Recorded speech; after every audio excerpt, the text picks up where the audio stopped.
Can Kamala Harris make the political comeback of a century and put the Democrat Party over the top in the 2024 presidential election? As we all know, Kamala Harris basically has been foisted onto everybody as the presumptive nominee for the Democrats, and it's a difficult thing to understand because while I covered this merely 48 hours ago, the truth is that this sort of news that I got on the way to church may have been the biggest blessing for the Democratic Party, but maybe it's a curse, and we need to figure out which one it is. To my audience with working eyes, you can see that Joe Biden, as of days ago, really was losing to Donald Trump in the popular vote by 3.7, which he was winning in July 22nd by 8.7 years ago. So think about that. So that's a 12-point differential from the last election cycle. And even Hillary was beating Trump by almost 3 points 8 years ago to the day, basically. But now we have Kamala to kind of fix things because clearly, Kamala, at least can string along a sentence. You might cringe and you might feel goosebumps out of secondhand embarrassment, but these are still coherent thoughts, I would say. So anyway, Kamala Harris in an election head to head against Donald Trump is poised to still lose by about 2 percentage points. Granted, it's about half of the margin of defeat that Biden has. And so what I mean is that, while she's still losing, it's one thing to lose by 2 versus by 4. And so when you're losing by 4 at the Electoral College level, you're basically having a 10% chance of winning if you're the Democrats. Kamala at least gives you a puncher's chance to say maybe a 25%. So it's definitely something. If you guys are used to Spark Notes in high school or college, you know that I'm going to give you your elevator pitch for the video. And like the video right now if you want it. 1, 2, 3. Basically, putting Kamala in right now is like when you switch out the quarterback when you're down 20 in the fourth quarter. I mean, like, you're bound to lose anyway, so you might think, if you just keep throwing Hail Marys, you might get lucky. There won't be an interception, but it's a very difficult ask, honestly. It's much like the Colts-Vikings game or whatever when there was like a 40-point comeback win. The point being, though, is that it's an incredible feat to watch this happen. Another analogy I'll give you, since I'm so good at these, is like if you were to swap out John McCain in 2008 with another Republican in August or something. You might say, well, maybe Ron Paul could have energized the base. Maybe there could have been some contrarian point of view against Obama that could have made it closer. But the truth is that virtually anybody you put in that race would have lost. Now, 2024 is a little easier to win, obviously, for the opposition because, Donald Trump isn't an Obama-level popular candidate, but it's still notable. And so looking at the latest polls, of course, let's see what's going on in that realm. So as we can see, there's been only maybe 2 polls ever since this announcement. And these are ironically done by Forbes/Harris X and the Atlanta Journal-Constitution. These 2 polls have Trump up over Harris by 5% and Trump up by 6%. So this polling aggregate, by the way, is using stuff from before Joe Biden dropped out. So keep this in mind. You know how in 2020 people said there would be a red mirage where it looks like Trump is winning and then Biden would win? Okay, this is kind of like the reverse where obviously the Democrats are like, thank God it's not Joe that I have to vote for. But so there might be a buoy in the polls where she looks better off than you would expect. That being said, it's probably going to go back down because Donald Trump and the Republican National Committee has basically been saving their money because they kind of thought, in the back of the head, like, okay, much like the bullet was trying to hit Trump, but it was a slight miss. Things kind of went crazy in history where you had Donald Trump go up in the polls while not spending money because they were leaving those bullets in the clip for just in case Biden dropping out, because you wouldn't want to spend millions of dollars on hitting Joe Biden when he gets wheeled off into the nursing home and Kamala's the nominee. Now it's like, oh, what the hell? And so basically they're going to launch a flurry of attacks on Kamala like you've never seen before. And her approval rating, which is pretty much equal to Trump's, is going to go down. So for this election prediction, we're not going to have a VP for Kamala because it has not been announced yet. Technically, Kamala isn't even the nominee as of right now. In the following weeks, we're going to have more concrete details. I'm just 80% sure it will be her by now. There's some hanging chads. Joe Manchin is throwing his hat in the ring. That's basically just an attention grab. Then you've got Obama, who has not endorsed Kamala as of right this second. And so that's a little odd, despite Clinton and Biden and all these other people backing her campaign. So that's interesting. That being said, though, VP-wise, there's a lot of people she could pick. Roy Cooper, governor of North Carolina. Josh Shapiro, governor of Pennsylvania. People said Whitmer. Whitmer has already said no officially. Mark Kelly of Arizona, the senator. So there's a lot of open options here. Not that I think it would make a difference, really. Josh Shapiro would be the best option, and so we're going to look into that. So Josh Shapiro is somebody who is more popular than Joe Biden. He outran Joe in 2020 actually, in that election that Biden won. And so he seems to be a pretty good option if you want to win Pennsylvania. Obviously, it's still likely not to help too much, but I guess if you want a 1 or 2% boost that you otherwise wouldn't have, I guess Governor Shapiro would help with that. That being said, though, we do have some other issues. When it comes down to Whitmer might have been good too, but again, she said no. If I had to guess, much like in my video 2 days ago, I said it was most likely going to be Pete Buttigieg, which is a pretty good foil to JD Vance in all honesty. That being said, of course, that's not a done deal yet, but that's probably who I would bet on, so just have that in mind. But for the sake of the mental exercise, we're just going to keep the war game to Trump, Vance versus Kamala on our own, okay? So let's get into the next level of exposition in my video. Obviously, Kamala does have she has an ability to speak without dementia really ruining her train of thoughts like Joe Biden. But what she does have is baggage that Joe doesn't have, and her likability is dubious to say the least. I think she's mostly liked by people just on the virtue of some things on paper, like, oh, she's a black woman, whatever, woman power, feminism, whatever. Okay, but do people really like her though? And the answer is probably not. If you want to do some homework, guys, go look at her interview with the Breakfast Club where she's talking about like how she listened to Tupac in law school, despite the fact that the years didn't line up for her to be a fan of Tupac because he died a certain year, and like she was in law school prior to that. And it's a really, or she said she was in college in her dorm room listening to Tupac, even though Tupac wasn't even famous yet. So who even knows? But to elucidate my point a little further, a trailblazing prosecutor turned politician sits on the cusp of history. So maybe that's the angle they're going to take. Donald Trump, the convicted felon, and then you have the prosecutor Kamala. That opens you up to a bevy of different things, though, for a couple different reasons. It's a very awkward fit, folks. The Democrats right now are losing massively by double digits on polling, questioning the American people on what they feel crime is like right now. They are complaining. The American people do not like Biden's handling of crime. We had this come up in the last election, obviously, with the riots. At that point, they were kind of blamed on Trump, even though Trump was kind of like the figurehead against violence in that case, because obviously he doesn't like crime. The Democrats generally, historically, have had an issue of looking like they're soft. And that sort of New York and California policy of being liberal on shoplifting and stuff like this tends to bite them in the arse when it comes down to national politics, which brings me to another point today. National politics dictates who wins the presidency. Kamala Harris has not won at the national level. Not at all, even. You could say maybe technically people voted for her as vice president, but nobody, you can try to find me somebody, I'll pay you $100 for each person you find that voted for Biden just because of Harris. It doesn't really exist. It maybe gave fuel to a bunch of like blue-haired people at Starbucks to say like, I'm voting for a black woman, but they would have voted Democrat or just stayed out. So that doesn't mean anything to you guys. And it doesn't for me either. But anyway, the point being is that her elections thus far have been that she's been attorney general in California. She won that 2010 election, by the way, by 1%. So imagine winning California by 1%. It's like if you won Alabama by 1% as a Republican. It just is a pathetic showing. She underperformed literally everybody else on the ballot even.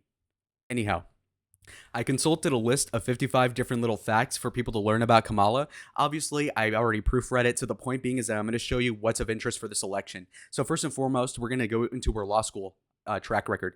Now, this is important. A lot of people might say, well, what the hell? This was 30 years ago. Who cares? But no, this is actually the predicate for the Kamala Harris campaign. Again, people are going to say, Kamala, you are soft on crime. Kamala, crime is a bad thing. And you're from San Francisco. You're from places like Gavin Newsom, where he governs, and people hate it there. And people say, you know what? This is a figure in national politics that is behind horrible policies. People will say, crime in general as a country sucks right now. How can we trust you?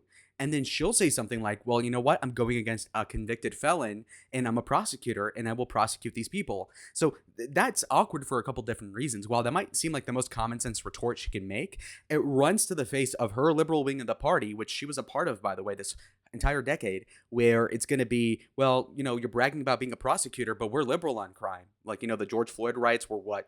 People saying the cops are too strict. And so she's running into an issue where the Republican Party, and plus the moderates and the independents that she needs to win for the election to go her way, are tougher on crime than she historically has been, while all the time she is trying to have a facade of, well, actually I'm a prosecutor, therefore I have immunity against these sort of aspersions against me. But Kamala, like I said, is in an awkward catch-22 here. So she went to law school in San Francisco. This seems kind of normal, but it kind of eats into her credentials for a couple different reasons. First of all, this little tidbit includes that she used to potty train her sister's daughter. I only mention that because she has no kids of her own, despite being 60. It's a little, it hurts her relatability, I suppose. It's not a deal breaker for anybody, obviously, but it just kind of adds to the lore. But we will add to this, okay? The University of San Francisco is interesting because when you think about it, when you say, well, I'm the prosecutor and attorney general of California, you would think you would have good credentials like, oh, you went to Harvard Law, you went to Yale, or you went to Dartmouth at least, or something. And mind you, I'm not even bragging. I'm a state school guy myself. But that being said, she went to University of San Francisco Law School. And if you see here, it's the 165th best law school. That's in a ranking of 196. So I know that the rankings could have been different 30 years ago, but if people were to just Google it now, which is what they would do if they care, they would say like, whoa, you've only been in there for 165. Imagine you're bragging about going to the top 80, like 80th. Like 80% of law schools are better than this one. I don't know how else to explain it. And mind you, Joe Biden went to a pretty crappy law school too and did pretty bad in that class too. But he didn't run as being an attorney. He ran as a politician. She's running as a prosecutor politician, if that makes sense. So it matters a lot more what school she got into. The acceptance rate, as you can see here, is 55%. And so for a law school, that's actually pretty liberal, pretty generous, in my opinion. If we even break it down to more particular scores, you're going to notice that it's the 124th school for criminal law. Again, she's a prosecutor in criminal law. So 124th best, by the way. Now let's look into the GPA. The median GPA for people is 3.46. And for a college student is very mediocre. Again, she went to Brown University with a degree in poli-sci. To get a 3.5 GPA in poli-sci is very mediocre. Median LSAT of 153, which again is pretty much the dead average, if not kind of towards the bottom end, which again, not really remarkable to say the least. Another part of her mystique is that, oh, you're a boss woman who's in position to be president. Women should look up to you. But then when you look into her career woman credentials, and again, she has no children. And what is in your mind? A 60-year-old woman who's a prosecutor, vice president with no kids? Seems like she's very ambitious, and yet the school she got into, Brown, or I think it's Brown University. Again, that's the black HCBU or whatever university. And beyond that, so that's a niche thing. And then the next step would be, okay, you go to a very substandard law school. I mean, Arizona State Law is probably, it is a way better school, actually. And then when you go down to the 1994 dating of Willie Brown, who was 30 years older than her, you can paint a picture where she's using a guy who is decades older than her at the time for political leverage, kind of like how she used Joe Biden. Think about that. So the Trump campaign can start painting a picture, and they haven't done this yet, either because I'm this like savant who's so smart and I'm the first one to think about it, or maybe they're just waiting until she becomes the nominee to release this cavalcade of a horrible news for the Kamala camp. Because think about it. Paint the picture. Joe Biden brings you into his arms despite you not winning any primaries in 2020 or even getting to Iowa in the first place for people to vote for you. And yet, Kamala, you became the vice president through no effort of your own. And then all of a sudden, you're using this old guy to then be the nominee, despite, again, not having an open primary yet, where you won a single state. And so the question is, like, are you an opportunist who used older men to climb up the rank? And now you're going to probably assail Trump on his age, and he's an old guy, but maybe you would have gone on your knees for Donald Trump if you were Republican, like you did for Willie Brown, and how metaphorically you did that for Joe Biden, where you had the kiss the ring. Think about her viral moments in 2019 in those primary debates. She said, Joe Biden, you're a racist, you're X, you're Y, you supported busing 50 years ago. And now she says, well, you know what? Actually, Joe, you're a great guy. Huh. And, if she's opportunistically becoming the vice president for a guy who she claimed is a racist or something in that line, then is it really surprising if Trump were to say, you know what, Kamala, you knew this guy had dementia and yet you defended him facetiously and you lied to the American people just that he would back you as president? So you can see how this narrative is very easy to construct, and even some construction worker, somebody who doesn't follow the news like an autist, such as myself, could really understand how that narrative would be potent, and it doesn't require a lot of thinking here. It's very clear. Another dynamic of the Kamala Harris campaign could be, well, Donald Trump, you're an abuser of women in the sexual capacity and you're gross or whatever. But then when you look at it, she says that after Brown was elected mayor and after he gave a pretty nice job to Harris, who was a recent graduate of law school, bad one at that. And so she got on to the California Unemployment Insurance Appeals Board and the Medical Assistance Commission, and that got her an extra 80 grand 30 years ago. 80 grand 30 years ago is like 150 now. So think about that. And she broke up with him after he was elected, by the way. And the reason was that, there was no permanency in the relationship. Well, what does that tell you? She dumped him because he wouldn't make her the actual wife. She wanted to marry into a political powerhouse, but she was relegated to being the side chick who got a board position.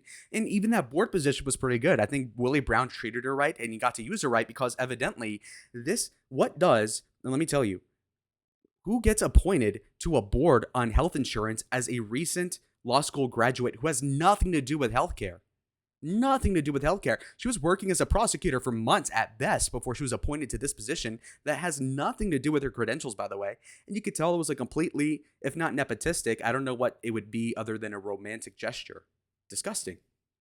So if she were to say, Donald Trump, you were raised rich by a millionaire dad and you got a small loan of $1 million, well, I worked up from the mud. And it's like, no, actually, you sucked up some gravy, not mud. And you basically got where you are because of older men. And so that's a powerful narrative for Donald Trump. Two other troubling factors. So she came up in politics at the same time as Gavin Newsom and their close political friends. That is no help to you, by the way. On the national level, California is seen as a pariah of the country. People see the homelessness, they see the shoplifting, they see the crime, and they know that it's a horrible place for a myriad of different reasons. And the chief culprit in this case, the figurehead in this all for the past several years, has been Gavin Newsom himself. And what is the worst city to a lot of people in middle America? LA, or maybe it's San Francisco, needles all across the bay. And guess what? These streets are littered. And who controlled these streets? Well, it turns out that obviously Gavin Newsom was there. Kamala was there when this was happening. And beyond this, maybe Kamala might tout this, that in the first 3 years as district attorney, the conviction rate as district attorney, Kamala got it from 52 to 67%. But there's a lot of little nuances in this that are not in this article, but I will expound upon this slightly.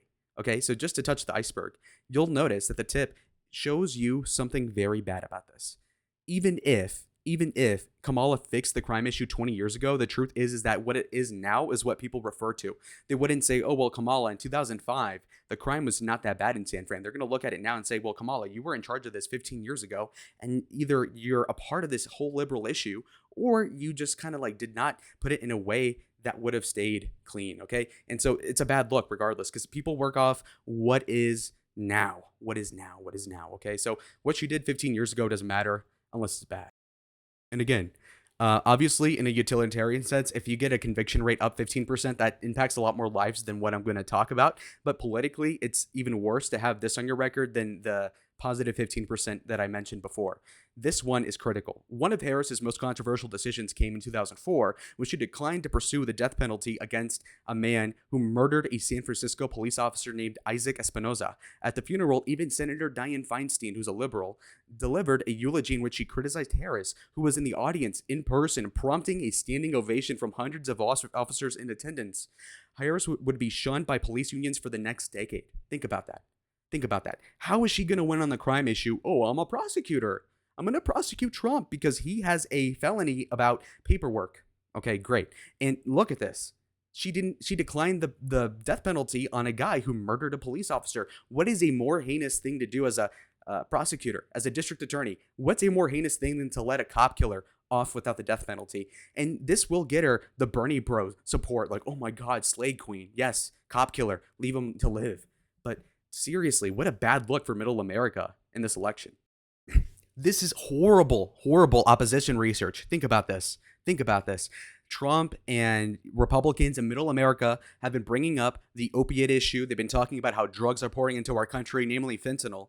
And now, guess what Kamala did as district attorney?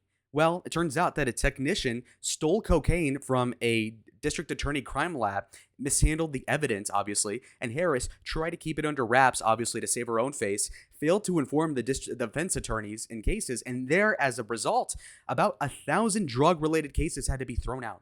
1,000 drug cases in just San Francisco. If she allowed this to happen at the national level, that would be, let's say, 100,000 drug cases dropped. Not because obviously like maybe drug cases shouldn't be prosecuted in certain cases because like obviously personal use isn't that bad, or there's some like liberal reason for it. No, it's actually that out of sheer incompetence and malfeasance, she just said, you know what, this person stole coke. Well, I shouldn't talk about it because snitching would make me look incompetent, like because she actually is. And now 1,000 drug related cases had to be thrown out. Well, you know how many drug addicts end up being violent felons? A big percentage of them, okay? So indirectly, hundreds of people were probably assaulted, killed, etc., robbed because 1,000 druggies got left out in the street, ostensibly because these cases had been thrown out over Kamala Harris being a horrible politician. This brings me to electoral politics. Not the prediction yet, sorry folks. Leave a like if you want me to get to it. But the point is that when she ran for attorney general at the state level again in California, which is obviously deep blue, even in 2010, you'll notice that she went against this guy Cooley, the Republican, and the San Francisco Chronicle declared him the winner because the race was so close. 3 weeks later, all ballots had been counted. Harris was declared the winner by about 0.8 percentage points. So it kind of gives you shades of what happened 4 years ago where, it seems like some guy's winning and then all of a sudden, a long time after the fact, they're like, oh, no, actually, no, Joe Biden did win the race. Okay, great. Thank you. Very convenient for Kamala both in 2020 and also in 2010. But anyway, get another kill shot for Kamala Harris. So she might say, I'm going to prosecute Donald Trump. He's a felon, whatever. But then it turns out that in 2012, the California Department of Justice said that Harris ought to file a civil enforcement action against One West Bank for widespread misconduct when foreclosing homes. Harris didn't even prosecute the bank or even the CEO, who was Steve Mnuchin, who was Trump's Treasury Secretary. So for the sake of brevity, that was the key notes from those 55 facts about Kamala Harris. Again, that's just the tip of the iceberg. There's plenty of opposition research and a lot of people that are a lot more paid than me that will look into all of her past, drag up any baggage, and make sure she pays for it at the terminal, okay? And it's a lot of baggage, trust me. Now, let's get right into the prediction. I've stalled long enough, but I'm very thorough, I'm sorry. Okay, so when it comes down to it, let's look at what we're working with right now. As of the most recent polls, the latest polls have us with a Trump lead of 2% on average. This is contrasted again with a 4.5 Democrat victory in 2020, percentage-wise. So that's a 6.5% difference. So what you need to do is take the 2020 result and then add 6.5 just overall. So what that would mean is that a lot of the blue states that might have been in swing if Biden were the nominee would probably just be Democrat. So we're going to play it safe there. This would include New Hampshire. It would include Virginia. It would include Minnesota. Again, no VPs involved in this theoretical yet. And then we've got some other states that we can conclude are pretty safe Republican. And we have these as the following. We have Georgia is Republican pretty safely. North Carolina, super red at this point. Arizona, Nevada, very safe red at this point. 268 electoral votes for Donald Trump. We need Kamala to all of a sudden win these 3 states by the skin of her teeth or lose tremendously. Huge. So we have Pennsylvania. Again, if she picks Josh Shapiro, could be close. But as of right now, it would be a Trump victory by like 4. Michigan, Trump would probably win this by 2 or 3 in this case. Wisconsin, again, Trump would probably win this by like 3 or 4. And so there you go. That's 312 electoral votes for Donald Trump versus Harris, who is at 226. Again, it's not super complicated to prognosticate. We just need to know what the popular vote is, and I can more or less just figure it out on that basis because obviously she's from California. So like if she were in Michigan, I would have to like double and triple check to see if that would make a sizable difference. But she's an unpopular politician as it is. So it's not looking really good for Harris. Again, this probably isn't considered a landslide by any means, but it's definitely a handsome win, and it's better than 2016 for sure. Obviously the campaign trail is not all the way done, and so I'm eager to see what's going to happen. I'll see y'all on the other side though. And anyway, like the video if you liked it. It means the world to me. Comment down below, and I'll read everyone, and I'll see y'all on the next time. Adios.